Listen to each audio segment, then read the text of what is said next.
Okay. We are standing now in front of the Makam of Nabi Yunus Alaihissalam. Nabi Yunus is one of the prophets who descend from Judah, and Judah from Ephraim, and Ephraim from Yaqub Alaihissalam. So he's a descendant from Yaqub tribes. We said that Bani Israel are the children of Israel, the sons of Yaqub, because one of the names of Yaqub is Israel, and meaning Abdullah. Okay? In Quran, when it says, Ya Bani Israel, اذكروا نعمتي التي أنعمت عليكم وأني فضلتكم على العالمين, he's talking about the children of Yaqub, who we call the Asbat, the tribes, 12 tribes. So Yunus comes directly from the descendants of the tribes of Yaqub, very closely to Ephraim. Ephraim is the son of Benjamin, who's the brother of Yusuf. You know, Yusuf, he has another brother called Benjamin, because Yaqub, he got married with 4 wives. So the total number of the children of Israel are 12. Yunus, as I said, he's originally from a village in Iraq of today called Nineveh. Nineveh, the name of the today modern Iraq of today. And Allah sent him to his people. The biggest number, the largest number mentioned in Quran, 100,000 أو يزيدون, 100,000 people and more, or maybe more. We know that in Quran there is certain numbers, 40 nights, 40 days, 50,000 years, but this is 100,000 or even more. And he gave him 3 days as a notice period to be believing. Otherwise, Allah will send the punishment on the Qaum Yunus. So he started preaching about Risalat al-Tawheed. We said about it in the bus. The message of Tawheed, to believe that only Allah, la sharika lah. First day, no response. Second day, no response. Third day, few people, they believed in his message. And Yunus decided to leave the country because he doesn't want the punishment to touch him or catch him. But without waiting for a permission from Allah. Allah wants to punish Yunus. He sent the whale. The whale was swallowing Yunus, and he spent 3 nights in the stomach of the whale.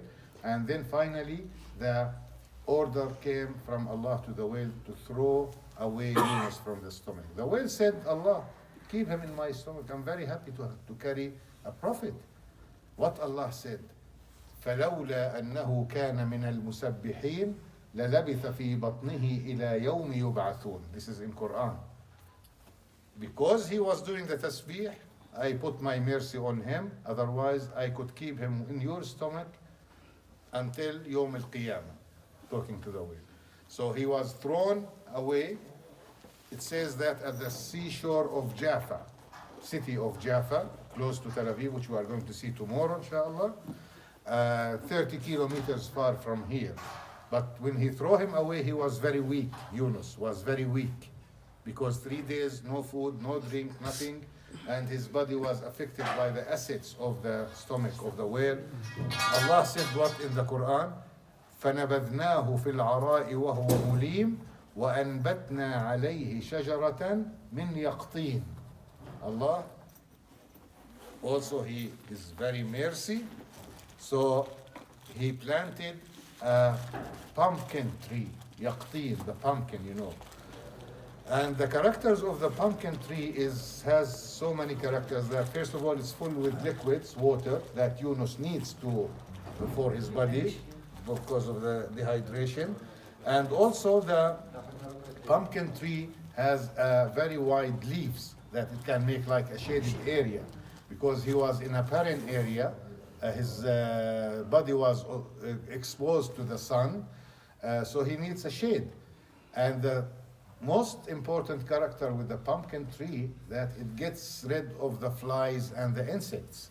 Some of the parts of Yunus' body was affected, and there is wounds in his body. And if you have a wound, immediately the flies and insects, they come to the wound.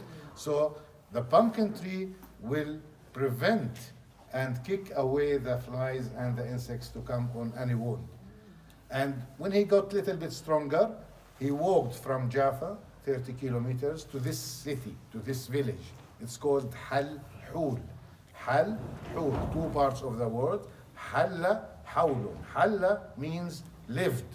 Hawlun means 1 year. So it says that he lived here for 1 year. Of course, the place was not like a house, like a mosque. It was, the spot is here. Maybe he lived in a cave, maybe he lived in a tent, but he stayed in this village for 1 year. After the year, he got more stronger. He said, I have to go back to my village, to Nineveh, to see what happened to my people. I'm sure that they are dead now, because Allah promised that He will send the punishment on them. So he was surprised when he reached there. He found all his people are believers and mu'mineen. Why? Because they want, before Yunus, after Yunus went, immediately they will start searching for Yunus. Oh, where is Yunus? We want to declare our shahada. We want to declare our belief. But they did not find, and Allah took off the punishment because they became all mu'mineen and muslimin. And Yunus made istighfar and make, tawbah to Allah that sorry, I should wait until you give me the permission to go. And it says that he died there, and his tomb is in his own village in Nineveh. But here he lived for another 1 year after the wave threw him here. Of course, the Makam itself, the building of the Makam during the time of the Ayyubi period. When we say Ayyubi, it's the time of Salahuddin Al Ayyubi. It's not necessary to be Salahuddin himself, but the Ayyubi period starts from 1187 until 1260. So almost more than 90 years for the Ayyubi period start here in this country. And this orchard building was done during the Mamluk period.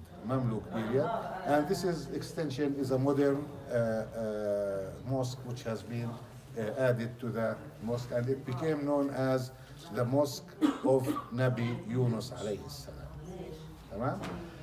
Nabi Sulaiman Alaihissalam, he asked us, when he was building Baytul Maqdis and the Masjid Aqsa, he asked Allah for 3 things. He asked, Allahumma a'tini mulkan la yanbaghi li ahad, wa hukman la yanbaghi li ahad, مثل حكمك, ومن أتى هذا البيت للصلاة يذهب من الذنوب كيوم ولدته أمه.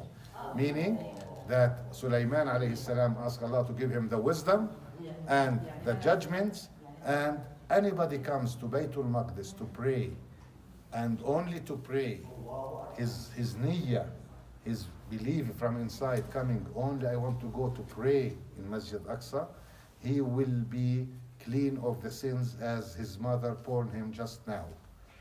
So this is Rasul Muhammad sallallahu alaihi wasallam. He said, my brother Sulaiman, Allah gave him the 2, the wisdom and the judgment, and I hope my people will get, whoever comes to Baytul Maqdis or to Al-Ard al-Muqaddasa, to the Holy Land, they will go back free and clean from all sins that they carry with them.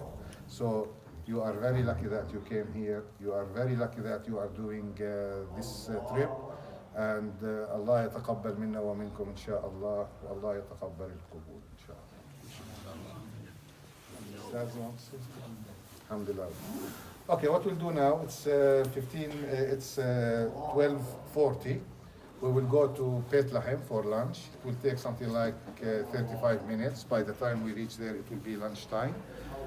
We will have lunch, and after that, we will talk about the story of the Isa birthplace, which is Bethlehem.